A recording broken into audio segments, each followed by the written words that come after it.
Thousands of women are finding that economical, no-rubbing Aero Wax makes dingy old floors shine and sparkle look like new. Just apply, and in 6 to 9 minutes it dries to a hard, lustrous wax finish that saves countless scrubbings and polishing.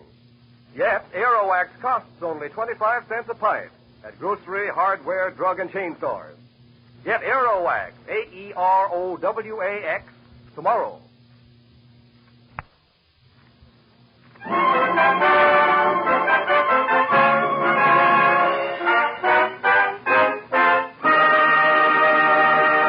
Mr. Keene, Tracer of Lost Persons, is on the air.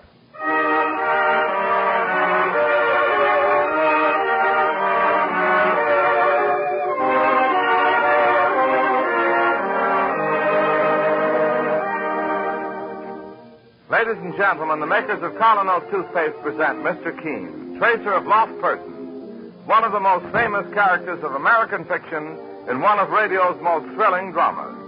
Tonight and every Thursday night from 7:30 to 8 Eastern Wartime, the famous old investigator will take from his files and bring to us one of his most celebrated missing persons cases.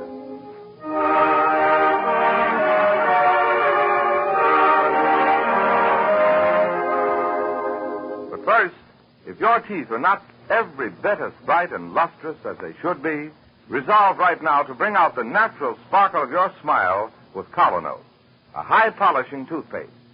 You see, the new Colonos acts on your teeth as a jeweler's polish does on tarnished silver, safely, gently removing dingy surface stains, thereby uncovering the full natural sparkle of your smile. Ask your druggist for Colonos, K-O-L-Y-N-O-S, Colonos toothpaste.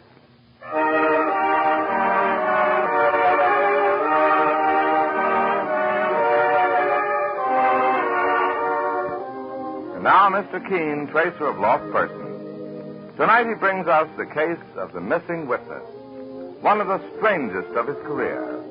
A case in which murder, 3 beautiful women, and a fashion show are all strangely mingled. But listen now. As our story opens, a man is seated in a chair.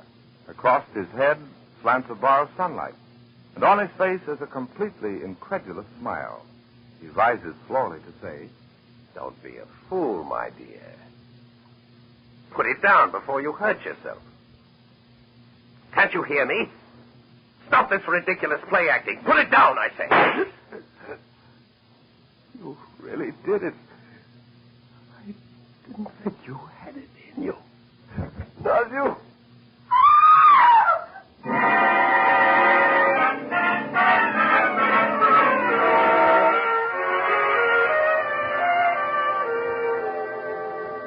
Now our scene shifts to the quiet office of Mr. Keene, as his spinster secretary, Miss Ellis, enters to ask a favor.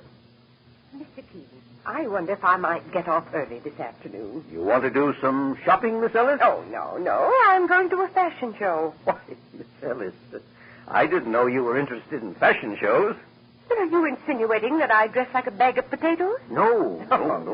As a matter of fact, Mr. Keene, it's something very, very special.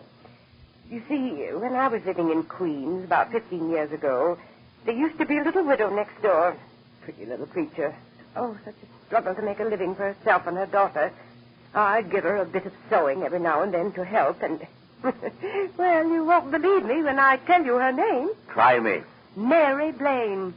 Today, she's the most brilliant in America. Good heavens, that is... The dress, the dinner suit, the short evening gown. She's enormously famous and wealthy now. Yes, I read a piece about Mrs. Blaine in one of the magazines. It called her the epitome of the successful career woman. Well, she's giving her mid-season fashion show today, and she asked me to come for Auld Lang Syne. Brilliant woman. Oh, Mary's a... Hey, look here, Mr. Keene. Don't you come along and meet her. Oh, me? Dozens of men there, and all in love with Beauty Blaine. Oh, do come. Now, you've not... Well, all right, Miss Ellis. You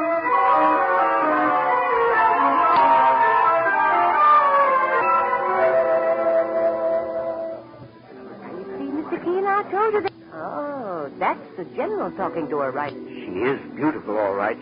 Success. How do you mean? There's an expression in her face of strain, anxiety. maybe. Oh, she's noticed me. Here she comes. Isn't she stunning in that little gray number? Miss Ellis, I'm so glad you could come. Well, thank you, Mary, dear. And I took the liberty of bringing my boss, Mr. Keene. How do you do, Mr. Keene? Delighted to know you. I've been hearing about you for years from Miss Ellis. How wise you are. And how kind. Now, don't give away any secrets. But it's very sweet of you to break away from all those generals and things to say hello to just me, Mary. You were my friend when I was nobody. Well, you've always deserved the best friends in the world, Mary. And, oh, look, somebody's waiting to you.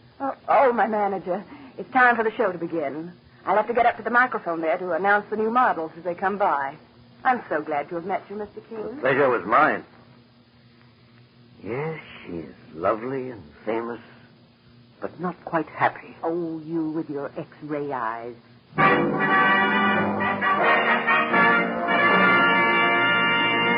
Well, here starts the fashion parade, Mr. Keene. Ladies and gentlemen, for my first offering, a long dinner dress with panel of pleated white chiffon, tied with a grosgrain ribbon at the back. Isn't that stunning? Yes, even an old bachelor can see that. Especially an old bachelor. So it's funny, I don't see Eric Plummer here, Miss Keene. Eric Plummer, you mean the portrait painter? Yes, and gay dog #1 of New York. Oh, they're good friends, Miss Ellis? He's been infatuated with Mary for some time. You mean he and Mrs. Blaine are going to marry? Well, Mary's a strange one, Mr. Keene. Never quite sure whether men love her for herself or her importance. But it seems that Eric Plummer has finally won her heart.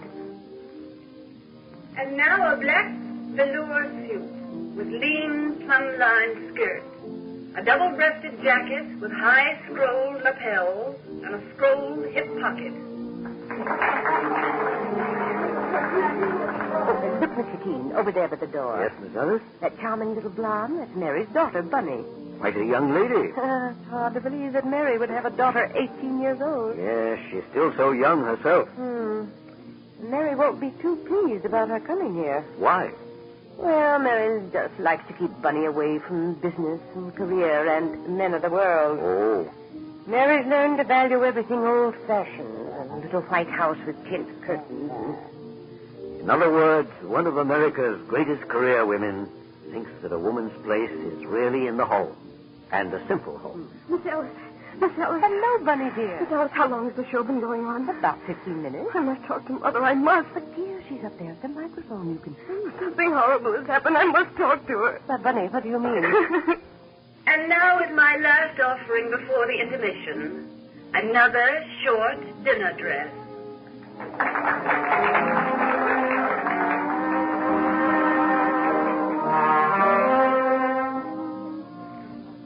Mother. I've seen you, Bunny. She's coming this way. Oh, now, dear, try to quiet yourself. And here, let me introduce you to Mr. Keene. How do you do, Bunny? Mr. Keene, you're the famous detective. I am an investigator. Well, maybe you can do something about this horrible thing. What horrible thing, Bunny? Hello, Bunny, dear. Mother. Darling, I thought you were going skating with your young soldier friend. No, I didn't. Oh, Mother. Oh, come, Bunny. What's happened? I went to Eric Plummer's studio instead half an hour ago. To Eric's studio? Why? He asked me to tea. He wanted to talk about doing my portrait. He might have asked me about that. Oh, it was all to be a surprise, Mother. Eric said it would make me the toast of cafe society. I'd become glamour girl #1 of 1944. Oh, my dear. You should have gone skating. Bob Martin is such a fine boy, and his furlough will be up soon. Mother, I still haven't told you what happened. If you'd rather we left you alone. Oh, no, Mr. Keene, please stay. I beg you to. Well, what has happened, Bunny? When I got to the studio and rang the doorbell, a policeman came out. A policeman? He asked me all sorts of questions because you see, Eric's been shot. Shot? Through the head. He's dead, Mother. He's dead. Oh, how utterly horrible. The police said there weren't any clues at all. Oh, imagine anybody killing a wonderful man like Eric Plummer. It's ghastly. Ghastly. I want to find the person who killed Eric. I want to make them pay. And that's why I thought maybe Mr. Keene... Yes, Mr. Keene. In a situation like this, you'd know exactly what to do. But if the police are already on the case... Well, one moment, please. Bunny, go over to Mr. LaRue and ask him to announce the rest of the show. All right, Mother. And you, Mr. Keene, would you please step into my office with me? Oh, forgive me, Miss Ellis. Oh, it's quite all right, Mary. Here, Mr. Keene. Thank you. Well, my dear? Mr. Keene, Bunny's news did not altogether surprise me. Really? In fact, I know very well who killed Eric Plummer. You do? But first, Mr. Keene, I've heard you're the cleverest private investigator in this country. Thank you. Do something for me, please. Go to Eric's studio. Examine all the evidence. And when you come back, Yes? I'll tell you who killed Eric Plummer.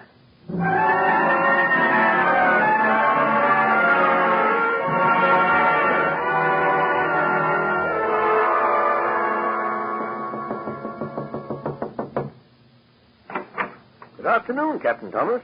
Oh, well, if it isn't Mr. Keene, your assistant with you, the one and only Mike. Glad to see you both. We do it yourself, Captain. You're handling the police investigation, Captain? That's right, Mr. Keene. Come in. Thank you. Well, what brings you here, if I may ask? I was with Eric Plummer's fiancée, Mrs. Mary Blaine, when she got word of the shooting. She's very upset, naturally. She asked me to look into it. Do you mind? Not at all, Mr. Keene. It's murder, all right. Has the medical examiner been here yet? We're waiting for him now. If I might look at the body. Certainly. This way, sir. In this room here. Well, there he is. Just the way we found him. He had been sitting by his easel in the center of the room. But there's nothing on the easel, boss. Just an empty frame. Quite right, Mike. We figure there was once a painting there, Mr. Keene, and the person who shot him was being painted. Then ripped it off the frame to avoid identification. Yes, very possible indeed, Captain. Now then, if I may look at the wound. Right there in the head. No powder marks. No. The path of the bullet, it entered just above the right ear at the distance of... What would you say, Captain? Doesn't it seem to you that bullet was fired from 15 feet or more? Now, I leave that kind of guessing to the medical examiner. Oh, may I ask why you're staring at the walls now, Mr. Keene? I was wondering about the proportions of this room. I measured it already. 20 by 20. Oh, thank you. No sign anywhere of the gun that killed him? None. May I ask how you learned about the shooting? Through a neighbor. The shot resounded pretty loud in the air shaft back of that window there. And the neighbor who heard it? The gal who has the studio in the back. Portuguese gal. Rosa Avelar. She was taking a bath at the time she heard the shot. Quick as she could, she came and knocked on the door here. No answer, so she sent for us. Well, thank you, Captain. I won't trouble you any further.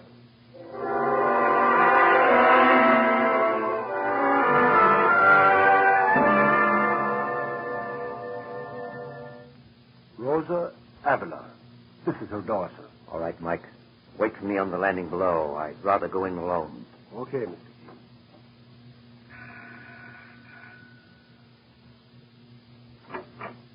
Miss Avila? Yes? I'm taking a hand in the investigation of the murder next door. Well, I have already talked to the police. Just one or two questions more. Oh, why not? I want to help as much as I can. This Mr. Plummer was a very kind gentleman. In what way? Oh, he is a painter, and I am a painter. But I am a little one, a poor one. He made me many loans of materials. Very generous. As one artist to another, eh? Yes, of course. Well, what I'd like to know is, did you see who entered his studio in the hours before he was shot? No. I am busy painting a flower piece. That one there? Yes. It's lovely. You like it? Very much. I presume you're working from that vase of roses on the windowsill. Yes, that's right. Well, now, after the shooting, did you hear anybody running from the studio? Well, I am not sure. You see, I am taking a bath with the window closed. I hear a loud noise like a shot, but nothing else. Thank you. Sorry to have troubled you. No trouble at all. Well, Mr. Keene? Mike, I'd like you to check something for me right away. Why, sure, sir. While I go back to see Mrs. Blaine, I want you to dig up the landlord of this house and, just as routine, check on these points.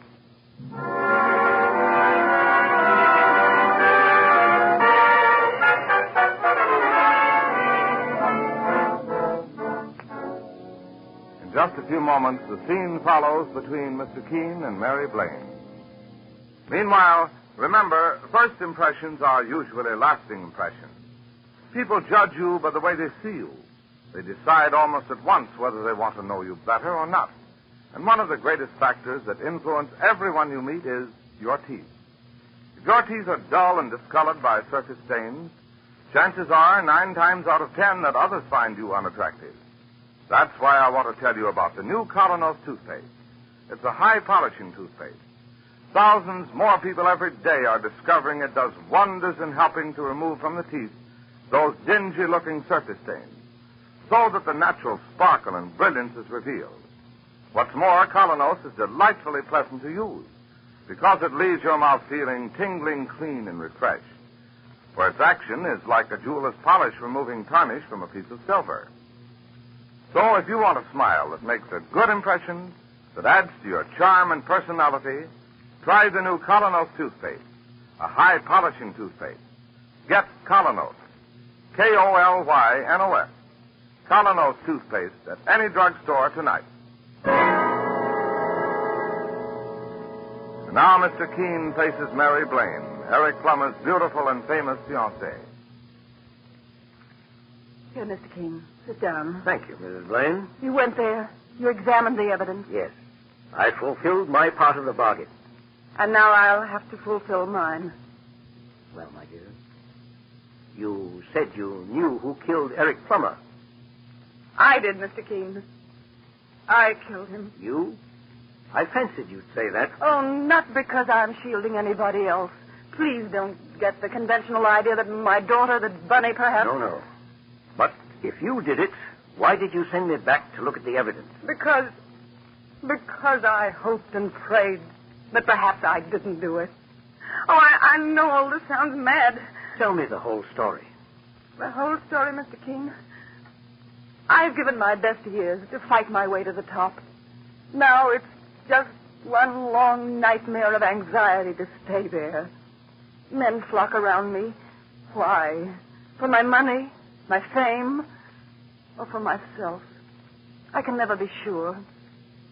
When I met Eric Plummer, I knew he led a rather wild life, but he was a great artist in his own right. And when he told me he loved me, it sounded real for once. Or I hoped it was real. Yes, my dear. Go on. Lately he's been painting my portrait. Once I took Bunny to watch. That was a mistake. Eric went to work on Bunny with all his charm. A man old enough to be her father. I want to keep Bunny wholesome and natural, Mr. Keene. I asked Eric again and again to stop turning her head. Today, this morning, I went to sit for him again, and to have it out with him once and for all. I was sitting on the dais, and he was painting. He looked up and laughed. He said... Well, my dear, you wouldn't be jealous of Bunny now, would you? Don't be silly, Eric. I just want you to leave Bunny alone. Such a hackneyed situation, isn't it? The poor man starts by falling in love with the mother, and then suddenly he sees that after all, it's the daughter he loves. Eric, you don't love anybody. It's all a game with you. Ah, me. The eternal triangle. He'd taken that tone with me before, Mr. Keene. Laughed at me. This time I was desperate. I wasn't going to let him ruin Bunny's life. I brought along a revolver. I took it from my bag. Eric looked up and said... Mary, you're much too sophisticated for that kind of nonsense. You must promise me never to see Bunny again. Eric, I'm serious about this. Believe me. Don't be a fool, my dear. Put it down before you hurt yourself. Can't you hear me? Stop this ridiculous play acting. Put it down, I say. You really did it. I didn't think you had it in you. And there he lay dead before you, Mrs. Blaine. Mr. Keene, will you believe me? I was horrified. I never really meant to pull that trigger. I only wanted to frighten him. And suddenly, he was dead. I suppose I should give myself up to the police. One moment. Before you do anything like that, what has become of the gun? Well, after I ran from the house, my first thought was to get rid of it. I threw it away. Where? There was a can of cinders standing in front of one of the houses. I pushed the gun inside and covered it over. That, my dear, was a great mistake. You went and buried your own best witness. Witness? Yes. To the fact that you never shot Eric Plummer. But I didn't shoot him. No. It was a physical impossibility. Why? Why do you say that? Better answer. Hello? Begging your pardon. May I speak to Mr. Keene? One moment, please. Mr. Keene. Thank you. Hello? Boss, Mr. Keene. Oh, hello, Mike. What did you find out? Boss, you hit it on the nose. Good, Mike. I'm glad. Now, something else for you to do. Yes, sir. Check with the sanitation department at once. Ask what they've done with the cinders they removed this morning from the 3000 block in East 58th Street. Cinders? What I'm really after is a gun. The caliber 38. 38. Mike, we must have it. Talk of a needle in a haystack. I know you won't fail me, Mike. Okay, sir. So you think I did not kill Eric? Strange, isn't it? That I have to get evidence to convince you of your own innocence. But if I didn't, who did, Mr. Keene? That, my dear, is another story, and a rather tragic one. Forgive me if I run along now.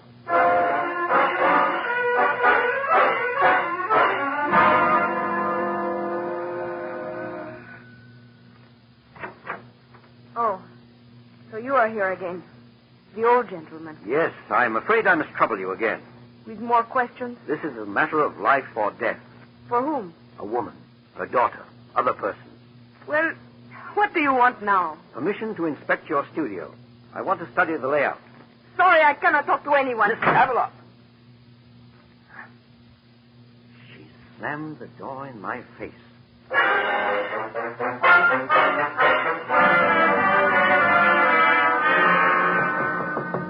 Come in. Good morning, boss. It's me. Not fit to stand in anybody's office. Why, Mike, you're all covered with ashes. Like a spectre risen from the grave. I've been digging through a mountain of ashes all night. Where? Oh, over on the East Drive. They were taking it for landfill. Did you find it, Mike? Here you are, boss. Good work. Have a look inside. Mike, I'm going back to Mary Blaine's place at once.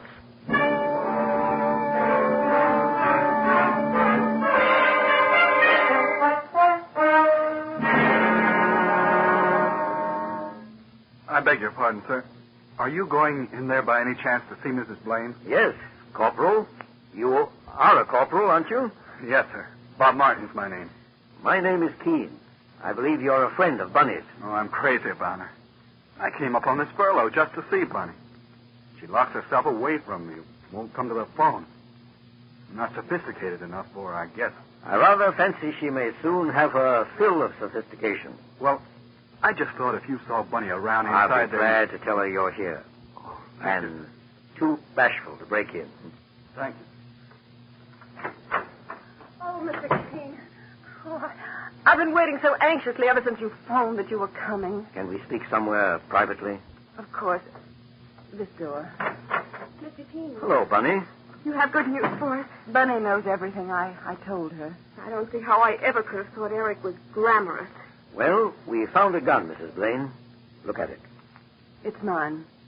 The one I tried to get rid of. Not one of the cartridges has been fired. You're sure? My dear, you couldn't possibly have killed him, and for many reasons. What do you mean? You say Eric Plummer was facing you when you aimed the revolver, Yes, Mr. Keene. but the bullet actually entered from the side of his head. The side? In fact, judging from the lack of powder marks, from the distance at which the fatal bullet was obviously fired, nobody inside that room could have killed him. Why, Mr. Keene? The room is 20 by 20. With Plummer sitting in the center at his easel, a person aiming the pistol with arm outstretched would nowhere have been more than 10 feet from him. But the bullet traveled at least 15 feet. 15? Then where did it come from? Outside the apartment, from a studio just across the narrow air shaft, and through the open window of Plummer's studio. And the person who killed him? A young lady, I'm afraid, also a painter. We learned from the landlord that it was Plummer who engaged the little back studio for her a year ago. Eric did? Yes. And he was supposed to be so madly in love with Mother. For the past 3 months, her rent hasn't been paid at all. Plummer finally lost interest. The young lady, Miss Avalar, seems quite hot-tempered. Charm. Glamour. And in the end, murder. Come in. Oh, Mr. Keene. Captain Thomas. Your office said I'd find you here. I have a message for you. For me? It was addressed to the old gentleman. We figured out that means you. From Rosa Avalar. Yeah. Read it. Old gentleman, you are very wise. You guess the truth. And now I will save everybody's time by sentencing myself. Rosa Avalar. Oh, she committed suicide?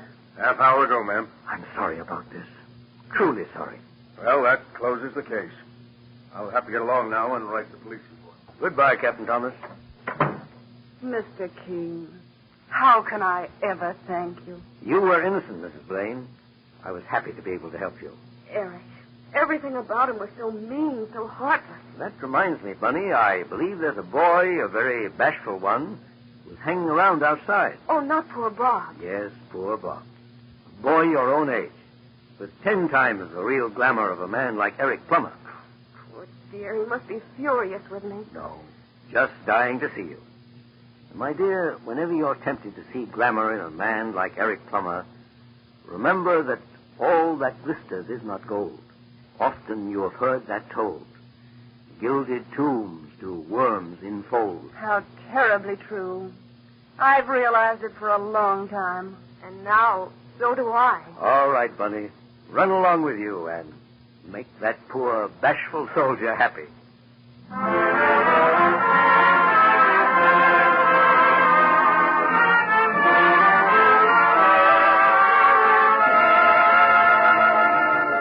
And so Mr. Keene concludes the case of the missing witness. Listen next week at the same time as he brings us the baffling and colorful case of the girl who sang too well.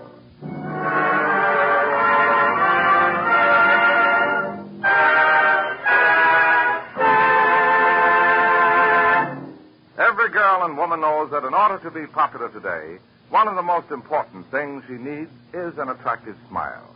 A smile that reveals clean and sparkling teeth.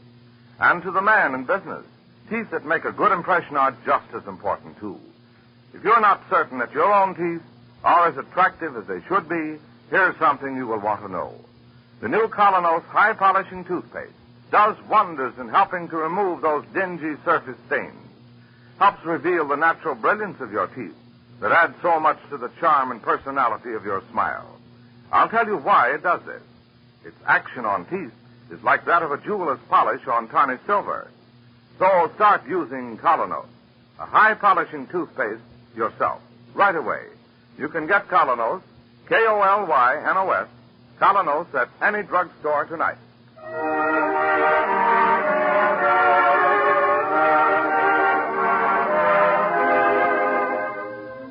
You've just been listening to Mr. Keene, Tracer of Lost Persons. Now on the air at a new time. Every Thursday night, 7:30 to 8 Eastern Wartime over this network. Don't miss Mr. Keene next Thursday night when the kindly old Tracer turns to the case of the girl who sang too well. This is Larry Elliott saying good night for the makers of Colonos Toothpaste and Mr. Keene, Tracer of Lost Persons.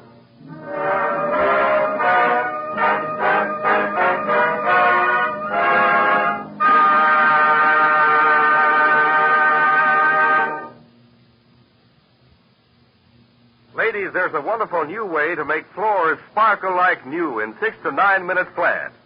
Use Aero Wax, the self-polishing wax that goes on in a jiffy, dries without rubbing. Its marvelous high luster adds beauty to your rooms, saves countless scrubbing. Yet it costs only 25 cents a full pint. Get Aero Wax, A-E-R-O-W-A-X, tomorrow.